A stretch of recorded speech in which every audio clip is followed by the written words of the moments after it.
guys, well, today is marathon day, my first marathon. Wow. Yeah, I'm feeling very good, I think, from everything. Training wise, like I've done everything I can. Ran 30k last week. I was quite sore on my left calf. Apart from that, I recovered pretty well. I was still training the next day in the gym, weightlifting. So this morning, for breakfast, I got 2 sachets of porridge and just a black coffee through a pod, no milk. I came in late last night from my trip to Netherlands and Belgium, and so I arrived back at home after 10:30 on a Saturday night. Didn't really have a lot of options to prepare for meal wise and obviously for today, so I only just got something simple, carbohydrates, nothing else. That's going to prepare me for this morning. Last night I had a pizza and I got some dough balls, and I also had a couple cookies as well. You can see all the calories that I've got. I've got to record those. Currently 6:20. The race is going to start in 2 hours, 8:30. I'll be leaving pretty soon to get there for registration. I got to do quickly some foam rolling, except I use my trigger ball because I don't have a foam roll anymore. I'm just going to help loosen up, get ready for today. Pretty much ready to go. I got my first running backpack yesterday. Check this out. So now I'm officially a runner. I've got one pouch here for water, and they fill up a lot. This is 500 milliliters, and it does not look like it. And then this one here, I've got some Lucasade as well for my electrolytes. Yeah, strategy today. Well, the goal is just finish the marathon. That's the whole point. This is my 3rd fitness challenge for 2025. Aim is to do 12 fitness challenges in 12 months. This is number 3. My estimate, I'm going to be finishing about 4.5 hours, maybe max 5. So based off my half marathon last year, I did that in 1 hour 59, so just under 2 hours. And if I was to double that, add some time for like slowing it down, slowing the pace down, 4.5 to 5 hours I'm going to estimate.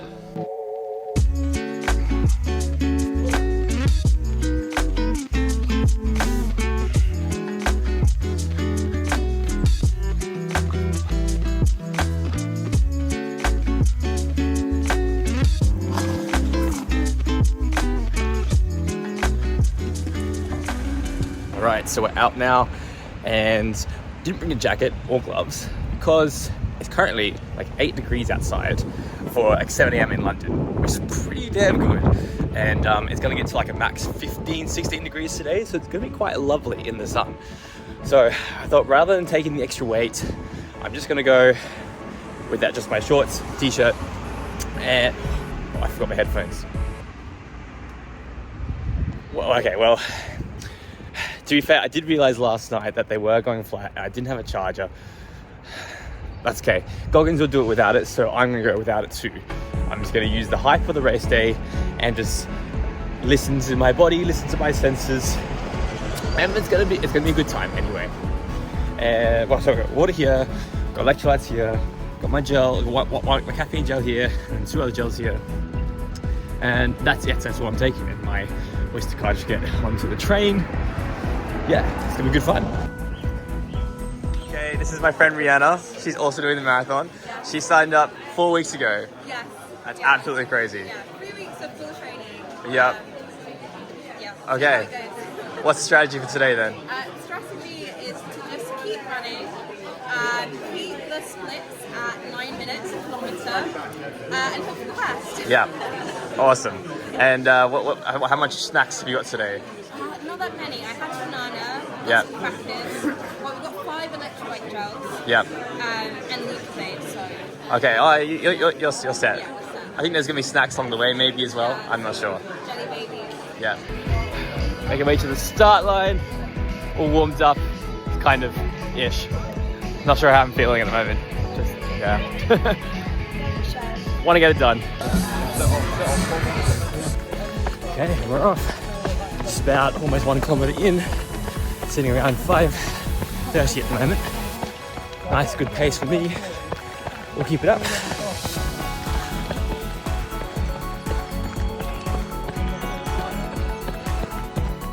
So far, so good. So this is the Thames Meander run. Meander, I should say. It's 4 laps, 6.55 miles on each lap. So up and back 4 times longest route. Pace is consistent, 5:30, and everyone's all spread out now. So we're just gonna maintain this for a while.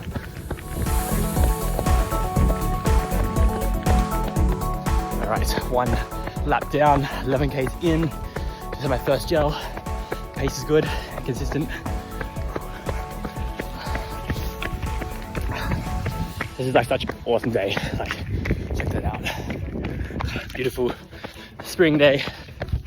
It's like, I don't know, maybe 14, 15 degrees right now. A little bit of wind, enough just to cool you down.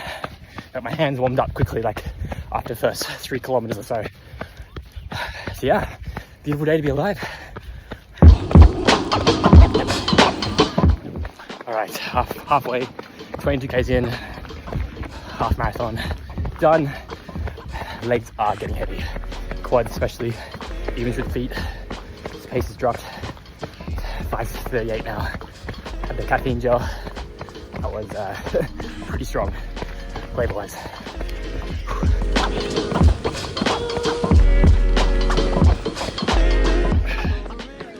The good thing is there's no real pain anywhere, which is good. Compared to my last 30k run, my left calf would be killing me right now. All is well, just it's more of a dull, constant pain. Not pain, just like fatigue really through that right quad and through really both arches of the feet, but more my left one. That last gel has given me a bit of a boost. I'm liking this new pace that I'm sustaining at the moment. Yeah.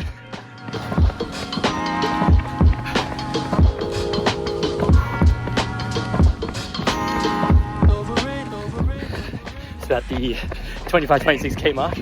The guy who's currently first has just lapped me. Hats off.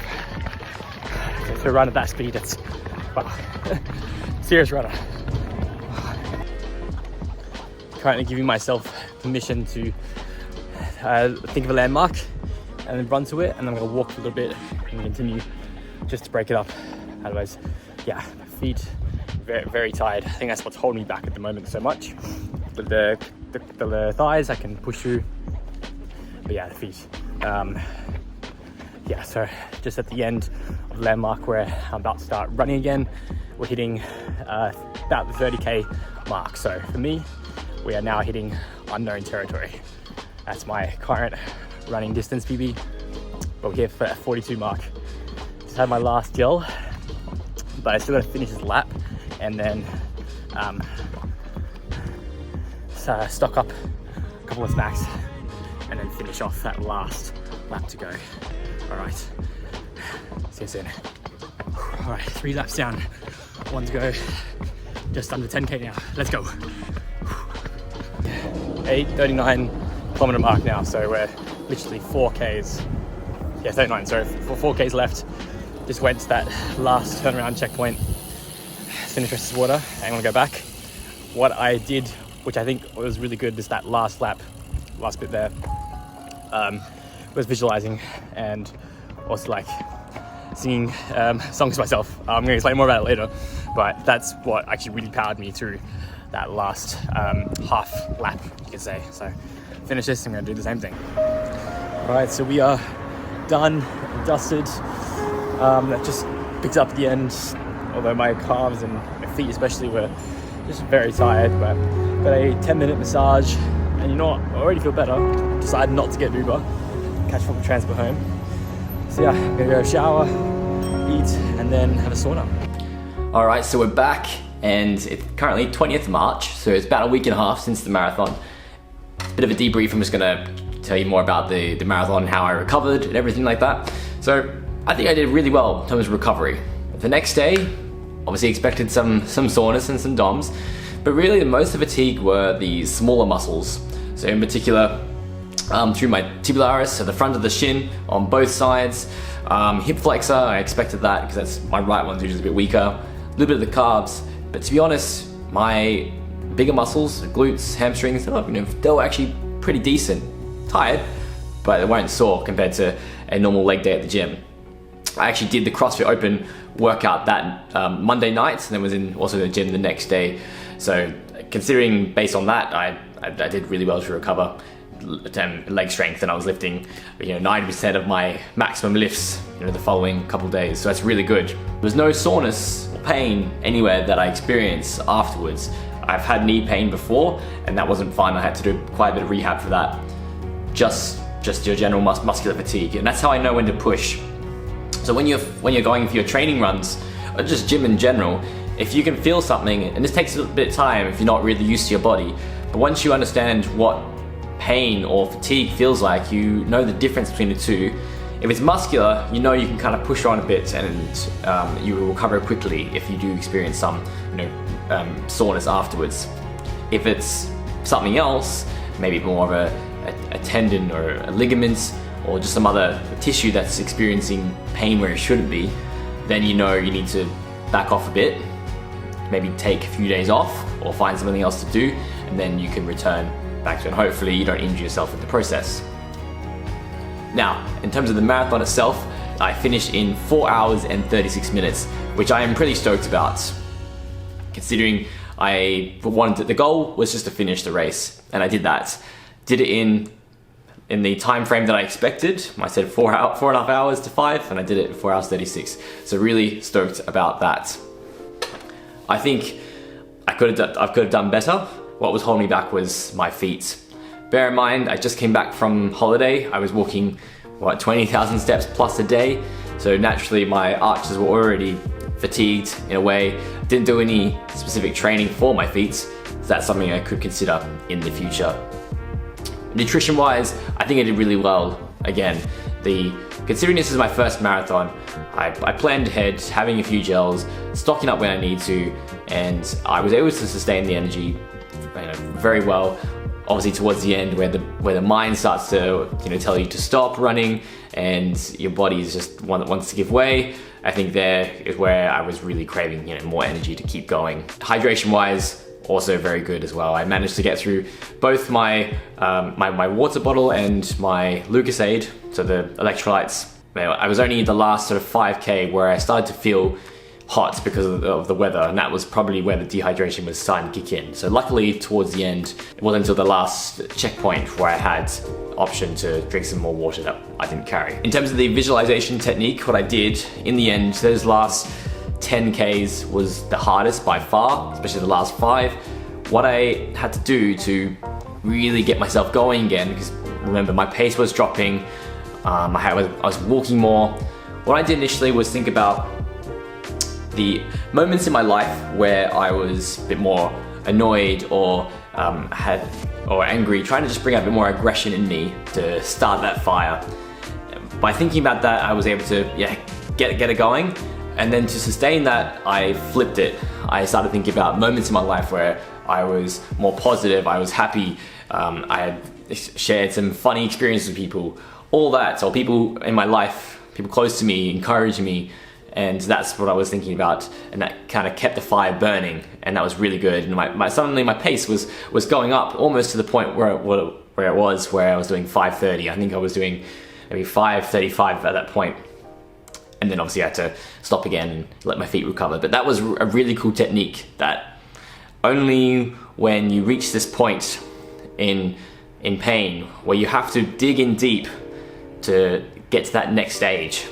David Goggins talks about the 40% rule. Most people only achieve 40% of what they're capable of doing. And what that means is that once they hit their 40% threshold, that's when it starts to get really hard and you want to stop or give up or try something else.